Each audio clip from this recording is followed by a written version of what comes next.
La Iglesia Cristiana Nueva Visión Filadelfia te invita a escuchar el siguiente mensaje.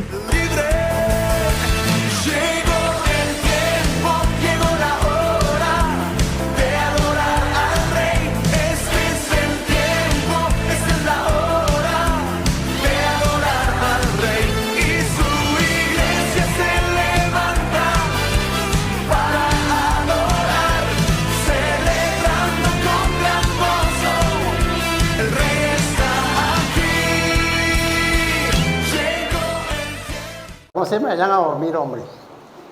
¿Sí?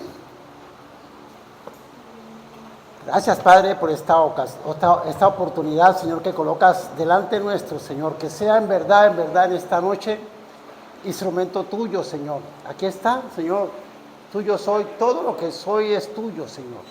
Que en verdad pueda servir, Señor, en esta hora para que el mensaje y la palabra que es tuya llegue a nuestra mente, pero sobre todo a nuestro corazón, Señor. Que sea entendimiento, que sea palabra tuya, revelada, Señor. Úsanos, Señor. Aquí está mi boca, aquí está mi mente, aquí está mi corazón, Señor, es tuyo. Para que seas tú valiéndote de ellos, Señor, y colocando tu palabra en nosotros, Señor. En el nombre de Jesús, amén y amén. Gracias a los hermanos, a los que están allá a la distancia. Saludos calurosos. Se les aprecia mucho. Y comenzaría diciendo,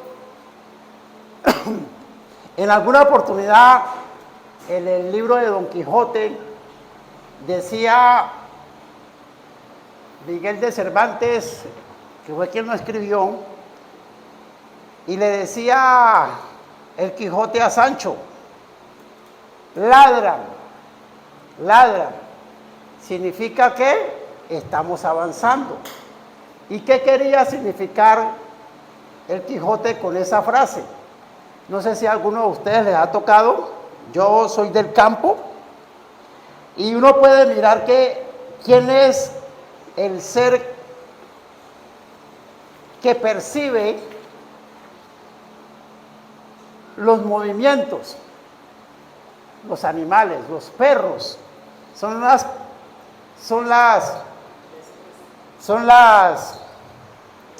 los animales son esas criaturas que detectan, ¿cierto? Que hay extraños. Entonces comienzan a latir, y entonces lo que yo entendí que quería significar este pasaje, pues, que del libro de Don Quijote, es que señal de que uno avanza es que están ladrando. Sabemos que alguien viene, pues, a la casa cuando el perro comienza a ladrar, ¿cierto? Y entonces de allí, una de las preguntas que como cristianos debemos hacernos es si estamos avanzando. Si estamos avanzando, debemos saber si estamos avanzando o no, porque si seguimos allí mismo, no estamos avanzando, ¿cierto? No vamos hacia adelante. Y el pastor nos decía el domingo pasado, el pastor decía que una de las muestras de que estamos avanzando precisamente es que, no quiero tomar la palabra literal que lo utilizó, y yo a ella quiero sumarle otra esta noche. Y la palabra que yo quiero sumarle es que muestra de que usted y yo estamos avanzando en la vida cristiana es que ya no tenemos los mismos amigos. Yo no sé si a usted le ha pasado. Yo a veces me pregunto y digo, bueno, ¿y qué pasó? ¿Qué fue que pasó que no están?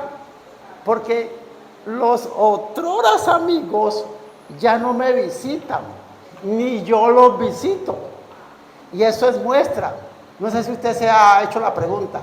Eso es muestra de que usted y yo estamos avanzando, ¿cierto?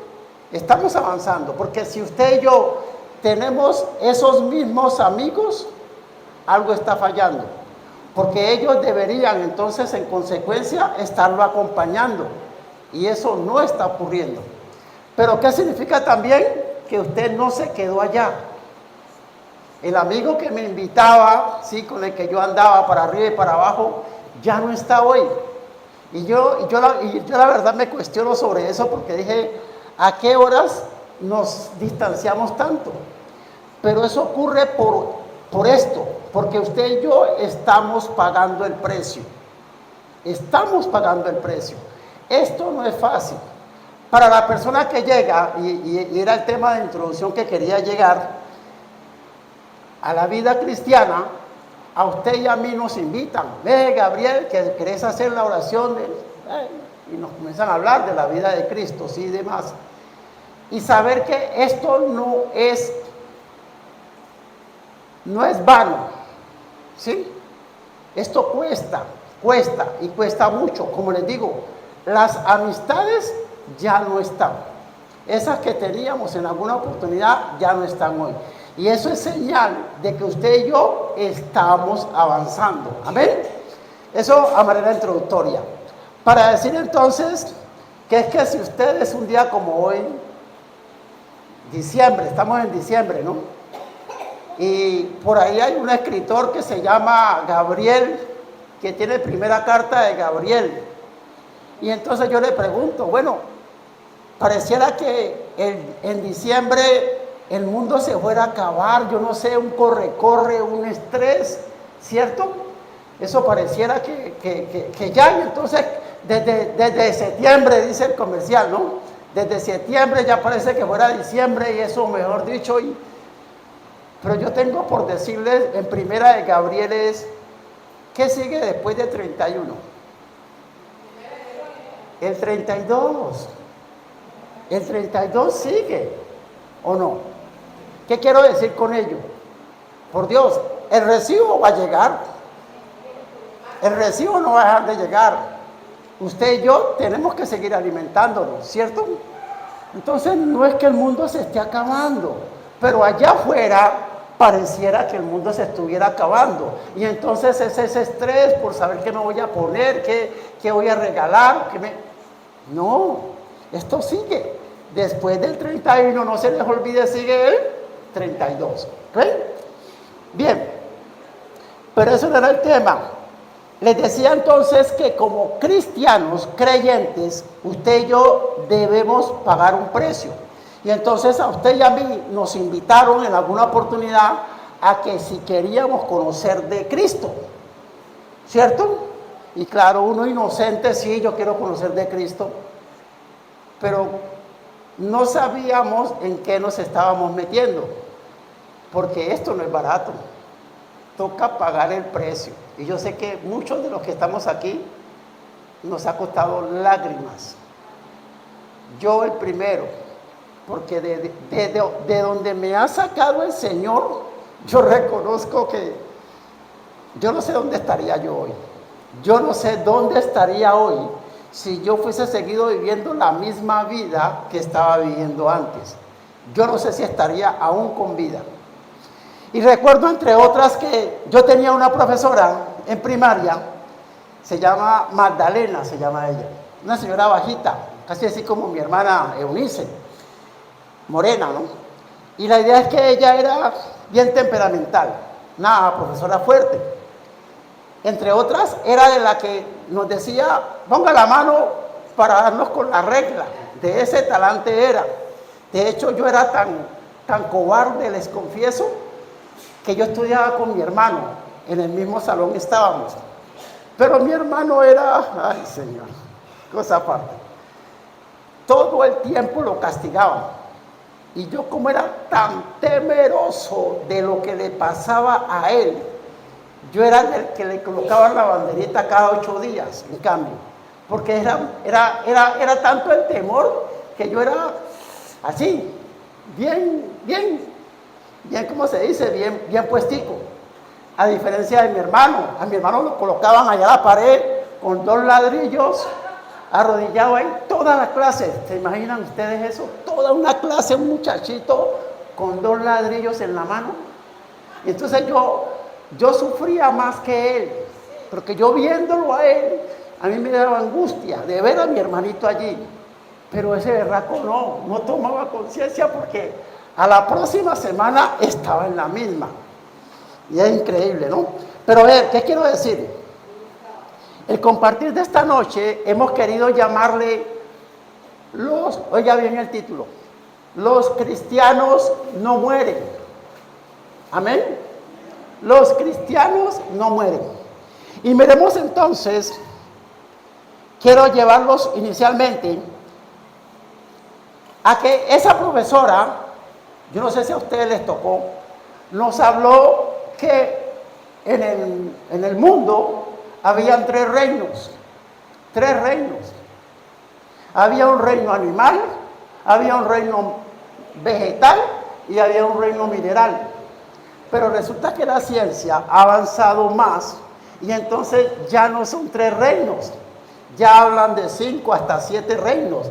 Y entonces encontramos el reino animal, el reino vegetal, el reino fungi son los hongos, ¿sí? Esos son los fungi. También encontramos el reino protista, que son esos protozoarios, que tienen una cualidad y es que tienen un núcleo celular. Amén. Y encontramos también entonces en el quinto lugar el reino monera, que son esos seres unicelulares que los podemos encontrar en todos los ambientes. Amén. Entonces mi profesora se quedó atrasada porque ella me enseñó de 3 reinos y ya hoy no son 3 reinos. Entonces ya hoy vamos a la clase de biología animal, vegetal, mineral, protista, fungi y monera. Amén. Pero bien, vamos entonces a la palabra para mirar qué es lo que pasa con los cristianos que no cumplen la regla que se supone, nos decía la profesora Magdalena, que uno nace, crece, se reproduce y muere. Según esa palabra, mi profesora Magdalena estaba equivocada, porque los cristianos tiraron por el piso esa teoría que ella tenía. Sí, nosotros nacemos, ¿cierto? Nosotros crecemos, y por eso les decía que avanzamos. Nosotros incluso nos reproducimos, porque muchos de aquí hoy tienen discípulos, ¿cierto? Tienen personas a las cuales le hemos hablado. ¿Y será que los cristianos mueren? Vamos a ver, vamos al libro entonces, perdón, si me ayudan, San Juan, capítulo 8, del versículo 48 al 55. A ver qué dice. Gloria a Dios. Dice, respondiendo entonces los judíos, respondieron entonces los judíos y le dijeron, ¿no decimos bien nosotros que tú eres samaritano y que tienes demonio? Respondió Jesús, yo no tengo demonio, antes honro a mi Padre y vosotros me deshonráis. Pero yo no busco mi gloria, hay quien la busca y juzga. De cierto os digo, que el que guarda mi palabra nunca verá muerte. Entonces los judíos dijeron, ahora conocemos que tienes demonio. Abraham murió y los profetas, y tú dices, el que guarda mi palabra nunca sufrirá muerte. ¿Eres tú acaso mayor que nuestro padre Abraham, el cual murió y los profetas murieron? ¿Quién te haces a ti mismo? Respondió Jesús, si yo me glorifico a mí mismo, mi gloria nada es, mi Padre es el que me glorifica, el que vosotros decís que es vuestro Dios. Pero vosotros no le conocéis, mas yo le conozco, y si dijere que no le conozco, sería mentiroso como vosotros, pero le conozco y guardo su palabra. Amén. Amén, amén, amén a ellos, ¿cierto?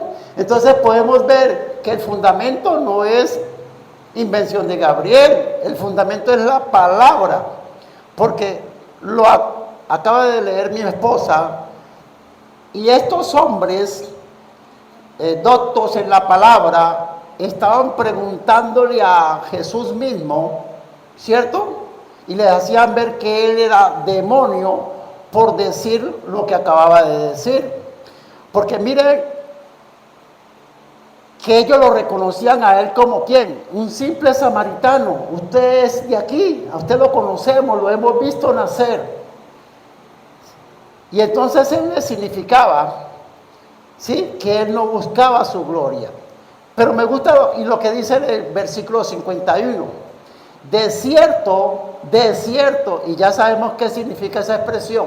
Cuando en la palabra se nombra 2 veces la misma expresión, significa que eso no tiene duda. Entonces, de cierto os digo, que el que guarda mi palabra nunca verá muerte. Entonces, ¿cuál es la condición para que el cristiano no muera? Que guarde la palabra. Si usted y yo guardamos esta palabra, entonces usted y yo, dice ella misma, no veremos muerte. Y sigue diciendo, Abraham murió, decían los que estaban allí, y los profetas. Y tú dices, el que guarda mi palabra nunca sufrirá muerte. ¿Eres tú acaso mayor que nuestro padre Abraham, el cual murió? Y los profetas murieron. ¿Quién te haces a ti mismo? Es decir, ¿quién eres tú? Le están diciendo. Respondió Jesús. Si yo me glorifico a mí mismo, mi gloria nada es. Mi Padre es el que me glorifica. El que vosotros decís que es vuestro Padre, pero vosotros no le conocéis. Mas yo le conozco. Y si dijere que no le conozco, sería mentiroso como vosotros. Pero le conozco y guardo su palabra. Entonces, condición, mis hermanos, para que usted y yo no muramos, es guardar esa palabra. Yo recuerdo que hace unos días que veníamos a traer palabra, hablábamos de Jesús. Jesús. Y Jesús no es un simple nombre. Jesús es una oración. Eso es Jesús. A Jesús, usted y yo, en un momento de nuestra vida, lo invocamos. ¿Por qué? Porque sabemos que detrás de ese nombre hay poder. Cuando se me viene una situación determinada que yo no puedo, ¿qué hago? Clamo la sangre de Jesús, ¿cierto? Me cubro con su sangre y eso en mí trae protección. Amén. De acuerdo con la Biblia, los cristianos no mueren, sino que duermen en Cristo y resucitarán cuando Cristo regrese. Esa es una promesa que usted y yo tenemos. Si a partir de haber conocido de la palabra de Jesús, usted y yo no llevamos eso aquí a nuestra mente, pero sobre todo a nuestro corazón, no ha servido entonces el Evangelio. Usted y yo creemos que Jesús, habiendo muerto, resucitó. ¿O es un simple cuento? Pregunto. ¿Eso de que Jesús murió y resucitó es un simple cuento o es verdad? ¿Lo creemos? Amén por ello. Y eso hace que en esa promesa usted y yo estemos parados hoy, creyendo que como hizo con el mismo Jesús, Dios hará con usted, conmigo. Entonces, usted y yo ya no simplemente morimos, como decía la profesora Magdalena, sino que usted y yo dormimos, que es diferente. Sigamos aquí entonces. Dice, vamos al libro de Isaías, capítulo 26, versículos 19 al 20.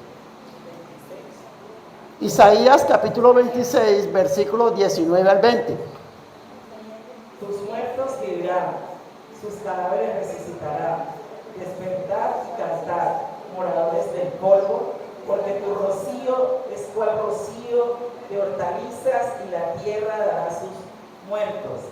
Anda, pueblo mío, entra en tus aposentos, cierra tras ti tus puertas, escóndete un poquito por un momento, en tanto que pasa la indignación.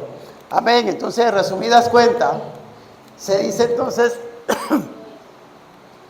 que los que mueren en el Señor vivirán y sus cuerpos se levantarán. Vamos al libro de Primera de Tesalonicenses, capítulo 4, versículos 13 al 18. Primera de Tesalonicenses, capítulo 4, versículos 13 al 18. Y ayudo para ello. Aquí Pablo nos consuela a los creyentes, amén, que han perdido sus seres queridos creyentes. Oiga, han perdido sus seres queridos creyentes. Aquellas personas que están a nuestro lado, que Dios ha puesto a nuestro lado y que nosotros les hemos compartido palabra antes de partir, antes de dormir. ¿Qué va a pasar con ellos? Dice que los muertos en Cristo resucitarán primero. Eso dice el libro de Tesalonicenses, ¿cierto? Dice, tampoco queremos, hermanos, que ignoréis acerca de los que duermen, para que no os entristezcáis, como los otros que no tienen esperanza. Porque si creemos que Jesús murió y resucitó, así también traerá Dios con Jesús a los que durmieron en él. Por lo cual os decimos esto en palabra del Señor, que nosotros que vivimos, que hablemos y que habremos quedado hasta la venida del Señor, no precederemos a los que durmieron, porque el Señor mismo, con voz de mando, con voz de arcángel y con trompeta de Dios, descenderá del cielo, y los muertos en Cristo resucitarán primero. Luego nosotros, los que vivimos, los que hayamos quedado, seremos arrebatados juntamente con ellos en las nubes para recibir al Señor en el aire, y así estaremos siempre con el Señor. Por tanto, alentaos los unos a los otros con estas palabras. Amén. Entonces mi mamá, que está muerta, está fallecida, ¿cierto? Creo que mi mamá creyó en Jesús. Y eso hace que yo crea que esta palabra en ella se ha de cumplir. Los muertos en Cristo resucitarán primero. Amén. Vamos al libro de Primera de Corintios, capítulo 15, versículos 12 al 19. Primera de Corintios, capítulo 15, versículos 12 al 19. Pero si se predica de Cristo que resucitó de los muertos, ¿cómo dicen algunos entre vosotros que no hay resurrección de muertos? Porque si no hay resurrección de muertos, tampoco Cristo resucitó. Y si Cristo no resucitó, vana es entonces nuestra predicación, vana es también vuestra fe. Y si somos hallados falsos testigos de Dios, porque hemos testificado de Dios que Él resucitó a Cristo, al cual no resucitó, si en verdad los muertos no resucitan, porque si los muertos no resucitan, tampoco Cristo resucitó. Y si Cristo no resucitó, vuestra fe es vana, aún estáis en vosotros, en vuestros pecados, entonces también los que durmieron en Cristo perecieron. Si en esta vida solamente esperamos en Cristo, somos los más dignos de conmiseración de todos los hombres. Y entonces nos está hablando que Cristo fue el primero, Cristo fue el ejemplo, ¿cierto? De que ocurrió en la resurrección, que va a ocurrir en usted y en mí, ¿cierto? Porque es la esperanza que tenemos. La esperanza de que si Él lo hizo, Él marcó el camino, Él marcó el derrotero para que los creyentes en Cristo, ¿cierto?, pudieran hacerlo. Dice que muchos de los que duermen en el polvo de la tierra serán despertados, unos para vida eterna y otros para vergüenza y confusión perpetua. Miremos el libro de Daniel, capítulo 12, versículos 2 al 13, por favor. Daniel, capítulo 12, versículos 2 al 3. ¿Qué nos dice? Y muchos de los que durmieron en el polvo de la tierra serán despertados, unos para vida eterna y otros para vergüenza y confusión perpetua. Los entendidos resplandecerán como el resplandor del firmamento, y los que enseñan la justicia a la multitud como las estrellas a perpetua eternidad. Y es que, en resumidas cuentas, la muerte para usted y para mí, como nos decía la profesora Magdalena, no es cierto, no es el final. Vamos al libro de Job, capítulo 14, ¿sí? Porque allí nos muestra que para usted y para mí, cristianos creyentes en Cristo, ¿sí?, hay una esperanza más allá de la muerte, más allá de la muerte.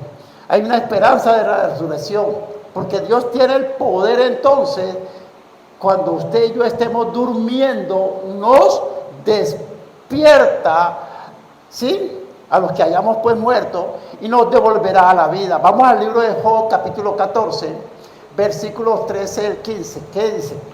Job 14, versículos 13 al 15. Oh, ¿quién me diera que me escondieses en el Seol, que me encubrieses hasta apaciguarse tu ira, que me pusieses plazo y de mí te acordaras? Si el hombre muriere, volverá a vivir. Todos los días de mi edad esperaré hasta que venga mi liberación. Ahí podemos ver entonces que la Biblia se refiere al estado de muerte como de sueño. Lo que hay en las personas que, siendo cristianas, fallezcan, no es la muerte, sino que entran bíblicamente a lo que se llama duermen, sueños, ¿cierto? ¿Dónde dice la Biblia entonces que descansan los muertos? ¿Dónde dice? En el Nuevo Testamento la palabra Hades es traducida 10 veces como infierno y una vez como sepulcro. También se le dice el Seol, ¿sí?, el Hades. Es el lugar al que van los espíritus de los muertos, donde va el alma de los que han muerto, es decir, el alma de esas personas que, habiendo fallecido, ¿cierto?, es llevada a este lugar. Y entonces, ¿dónde duermen los muertos? En Cristo. Veamos al libro de Primera de Tesalonicenses, capítulo 4, versículos 13 al 17. El compartir de esta noche es corto porque sé que de pronto el tema no ayuda mucho para extendernos, pero ahí estamos, ¿sabes? Entonces, Primera de Tesalonicenses, capítulo 4, versículos 13 al 17. Ya vamos terminando. Dice el Señor: tampoco queremos, hermanos, que ignoréis acerca de los que duermen, para que no os entristezcáis como los otros que no tienen esperanza. Porque si creemos que Jesús murió y resucitó, así también traerá Dios con Jesús a los que duermen en él. Por lo cual os decimos esto en palabra del Señor, que nosotros que vivimos, que habremos quedado hasta la venida del Señor, no precederemos a los que durmieron, porque el Señor mismo, con voz de mando, con voz de arcángel y con trompeta de Dios, descenderá del cielo, y los muertos en Cristo resucitarán primero. Luego nosotros que vivimos, los que hayamos quedado, seremos arrebatados juntamente con ellos en las nubes para recibir al Señor en el aire, y así estaremos siempre con el Señor. Por tanto, alentaos los unos a los otros con estas palabras. Y yo encontraba y me hacía una pregunta cuando la palabra dice: dejad que los muertos entierren a sus muertos. Y tiene que ver con que la persona que no conoció de Jesucristo cuando estaba pues en la materia, en el cuerpo, realmente está muerto. Esa persona que no supo de Jesucristo cuando estuvo aquí en la tierra, pues antes de partir, y no conoció de Jesucristo, realmente está muerto. Entonces, cuando Jesús dice: deja que los muertos entierren a sus muertos, es que la persona que están enterrando no tiene esperanza. Usted y yo sí tenemos esperanza de que nuestra vida no termina allí. Por eso dice la palabra que quienes están acompañando a esa persona, otros muertos, porque ellos no son conscientes. Y aquí nos está diciendo: no, ustedes no. ¿Para qué? ¿Qué dice acá? Dice: para aquellos que no tienen esperanza, para aquellos, ¿cierto?, sí ocurre la muerte, pero usted y yo no. ¿Dónde van entonces los cristianos cuando mueren? Vamos a mirar entonces dónde vamos usted y yo cuando partimos siendo cristianos. Si usted está en Cristo, usted siempre está en Cristo, esté vivo o muerto. Y cuando usted muere, ese cuerpo va a la tumba. Ese cuerpo reposa en Cristo. Esto le pertenece a Él. Esa es su posesión personal y eterna. Miremos entonces el libro de Juan, capítulo 14, versículo 3. ¿Qué dice? 14:3. Y si me fuere y os preparare lugar, vendré otra vez y os tomaré a mí mismo, para que donde yo estoy, vosotros también estéis. Cuando la palabra dice, y os tomaré a mí mismo, entiendo que se refiere a que Él no va a mandar a alguien por usted y por mí. Él mismo viene por usted y por mí. Yo no sé si usted lo cree. Él mismo se está comprometiendo a eso. Yo vendré y los tomaré a mí mismo. Por Dios, esa es una garantía tal. Yo saber que se va a bajar de su trono y va a venir por usted y por mí. Para mí eso es de suma alegría. Amén. Entonces, usted y yo le pertenecemos a Él. Hoy que estamos aquí en la tierra, que estamos pisando, ¿cierto? Saber que nuestro cuerpo y la semejanza de esto tiene que ver con lo que ocurre en una pareja. La palabra dice que usted y yo, que somos iglesia, somos la esposa del Señor. ¿Sí lo dice? Creo que sí lo dice. ¿Qué es el esposo para la esposa? Mi esposa es la otra parte mía. Yo soy la otra parte de mi esposa. ¿A quién pertenece ese cuerpito? Al esposo. Este cuerpito pertenece a mi esposa.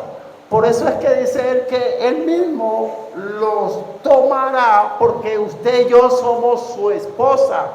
Le pertenecemos a él. Entonces, usted y yo, en materia, este cuerpo ya no es nuestro, es de él. De eso es que significa entonces, ¿sí? Que y os tomaré a mí mismo, ¿sí? Entonces, en esa venida, Jesús viene a recoger a sus discípulos, ¿sí? Y nos llevará con él.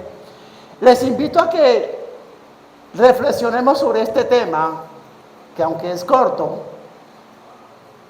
habla de que usted y yo tendremos vida en abundancia. Y a ver, hagamos un paréntesis. Hay cantidades numéricas, ¿cierto? Hay poquitas, digamos que una. Hay pocas, más de una, pero hay abundantes. ¿Qué sería entonces una vida abundante? Si la vida es una sola, ¿qué sería entonces una vida abundante? Y entonces la mejor explicación la encontramos en el libro de Juan, capítulo 17, versículo 3. Y miren lo que dice. Esto significa la vida eterna. El que estén adquiriendo conocimiento de ti, el único Dios verdadero, y de aquel a quien tú enviaste, Jesucristo. Leámoslo, por favor. Y esta es la vida eterna, que te conozcan a ti, el único Dios verdadero, y a Jesucristo, a quien has enviado. Entonces, allí está la vida en abundancia, en que usted y yo conozcamos de ese Jesús. Yo, Gabriel, que les habla, siempre me preguntaba, bueno, ¿cuál es la razón que uno venga a este mundo? ¿Para qué es que uno viene? Y yo me lo preguntaba porque yo mismo no encontraba respuesta. Y producto de estar viniendo a escuchar palabra, he llegado a la conclusión. Cuando usted y yo nacemos, venimos con una ausencia de una información. Algo hay en esta humanidad que usted y yo debemos sí o sí conocer. Sí o sí debemos conocer. Y eso es Jesucristo. Sí o sí conocerlo, porque el día que usted y yo partamos, a usted y a mí nos van a preguntar. Usted y yo vamos a estar a la presencia del Dios Todopoderoso, y Él a usted y a mí nos va a hacer una pregunta. Una sola pregunta nos va a hacer. Gabriel, ¿conociste de mi hijo Jesús? Esa es la pregunta que Él nos va a hacer. Entonces, dése cuenta que cuando dice la palabra, mi pueblo se pierde por falta de conocimiento, pregúntese, ¿cuál es el conocimiento? ¿Qué es lo que yo no sé, Señor, que debo saber? Y entonces yo llego a la conclusión que lo que usted y yo debemos sí o sí saber es de Jesucristo. Si usted y yo no conocimos de Jesucristo, estamos muertos. La única forma de estar vivos y vivos en abundancia, dice la palabra, es con Jesucristo. Amén. Entonces, aunque es corta la reflexión, porque la intención